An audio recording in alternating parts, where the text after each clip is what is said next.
Greetings, folks. It's Mark Anthony K here, and I'm here to do my contribution to the Vinyl Tag 2023 series that Rob Walker started. Believe it or not, this was sort of difficult. Not difficult, but not as easy as I thought it was going to be to find some of the things for this. It's been a very odd year for me, 2022. I've been very busy with my own band stuff. Didn't really do too much as far as buying other things, but well, you'll see. When we go through it, I'll talk about things that happened in relation to the question. So, question number 1, favorite new release of 2022. This was very simple. When I bought this record, I knew immediately it was going to be my favorite because it came later in the year. I think it was maybe October or something like that. I don't remember exactly, but it's AZ, which is the group with Mark Zonder and Ray Elder of Fate's Warning. Incredible record. Fantastic. I mean, it's prog, but it's like listenable, like shorter tunes, no epics on here. But fantastic playing, great melodies, incredible production job on here. And I highly recommend it. If you like progressive music but don't like the craziness of what prog can be, like epic long songs and overblown guitar solos and keyboard solos, then this will be for you. It has hints of this but doesn't go overboard. So AZ. Okay. Next. Last band and our artist you saw live. This is going to be very shameful, but the last band I saw live was King Crimson, and that was like way back. I think that was like 2015, 16. I don't know. It was a long time ago. I haven't seen a live show in a very, very long time. So King Crimson, I'll show my Lark's Tongue and Aspect album. This is my Pink Rim Island pressing of it, British pressing. Sounds great. Great album. The reason why I picked this one is because they opened the show with Lark's Tongues and Aspect Part 1. I'm not ashamed to admit that when they started playing it, I actually did tear up a bit because it was so fantastic, and I was waiting so long to see these guys live that it was a moment that I'll remember forever as far as a live show goes. Number 3. Their first album was their best. Now, this might be controversial to people who like this artist, but I'm going to stick with my guns on this. I'm picking Rick Wakeman. Everybody knows I love Rick Wakeman, and I'm saying that his first album, Six Wives of King Henry VIII, is his best record. Now, some people might say, no, Criminal Record or Journeys of it. This is a white label promo, by the way. They say that might be the best one, but I disagree. This is the best overall, top to bottom, Rick Wakeman record that he made, period. And it's his first one. And no, Piano Vibrations does not count. Some people are going to say, no, Piano Vibrations came out before that. But that's, even he said himself in his discography that he writes on his site that he doesn't acknowledge that as a first record. Okay. Next. A Hat Trick. This is interesting. So the Hat Trick, it's funny, I was watching Glenn, I forget his last name, from The Basement, that gentleman. And he was going on and on about cassettes and how people don't have cassettes and who collects cassettes. I collect cassettes. I got quite a bit of them back there. And for all you people who love or talk about the vinyl analog experience, if you have a good cassette and you keep it in good condition and keep your cassette deck in good working order, I have cassettes that sound better than vinyl. And I'll argue that till the end of the day, that I've had cassettes that sound better than vinyl. And that's all there is to it. That's the reason why I keep cassettes. So my threesome of this is, let me grab it here. So, of course, everybody knows I'm a big Bowie fan. So I picked Ziggy Stardust. This is a 1980s Best Buy series vinyl. Tan. Is it tan? No, it's an orange. It just looks tan on the screen. That's the vinyl. Here's the CD. This is the 2012 reissue of it. And here is the cassette. And if you look at it, this is a 1980s one. And if you look at the spine, it's a Best Buy version too. So it is sort of one that goes with the one I showed, the vinyl. So there you go. There's the hat trick. Next up, album that starts and ends with the same letter. Now I found 2 albums for this. I don't know why I thought it was going to be so hard to figure this one out, but it's not as hard as I thought it was. Yes, Relayer. Starts with the R, ends with an R. This is my, you can't see the vinyl, but it is a UK first pressing. It's a Porky cut of Yes, Relayer. Sounds fantastic. And the other one that I got, because it was actually the first one that hit me for this, is right here. I got things all over the place here. And that is Sticky Fingers. Starts with an S, ends with an S. And yes, this is a US one with the working zipper. Yeah.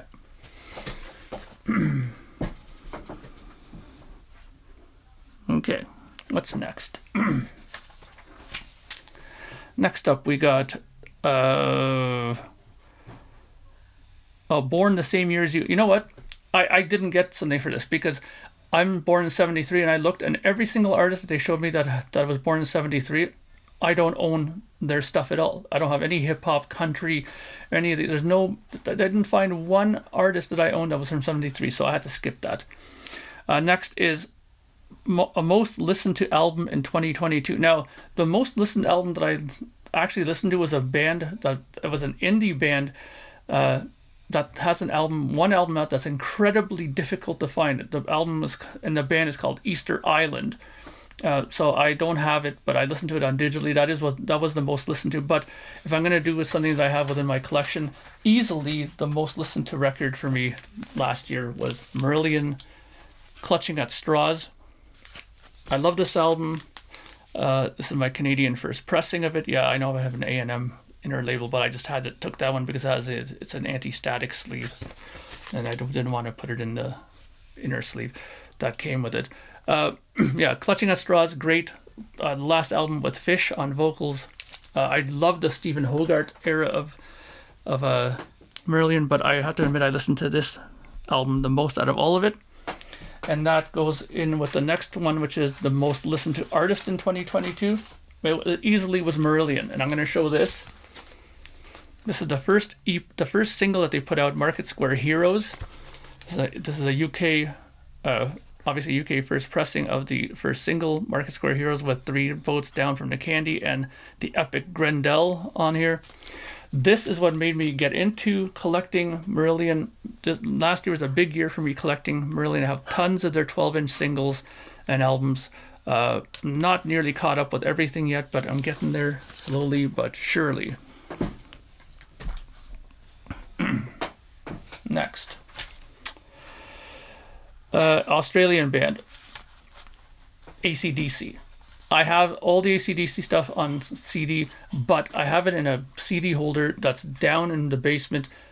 I can't get to it right now, so just trust me. I have AC/DC. I can pick one of many. Dirty Deeds Done Dirt Cheap. I don't know, whatever. I have all of them. For those about to rock, Back in Black, AC/DC. Okay. Next, surprise purchase of 2022.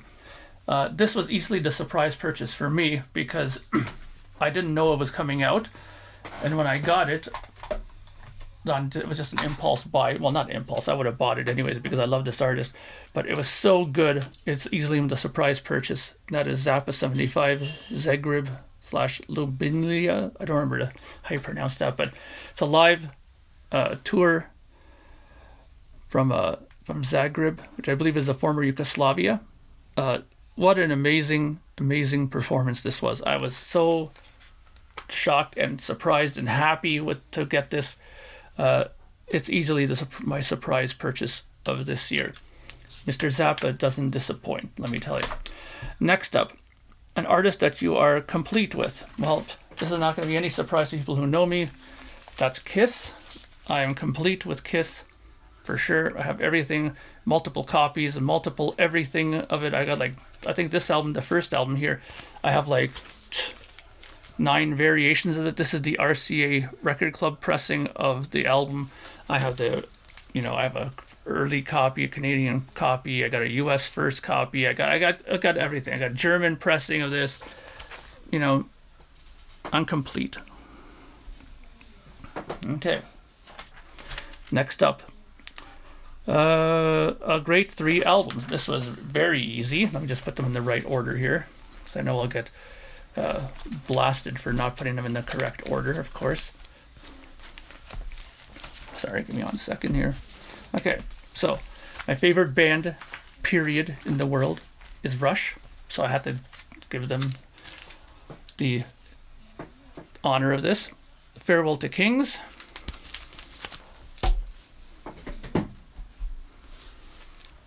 That was a Canadian first pressing. This is my Rush Hemispheres. This is my Canadian red vinyl pressing of it.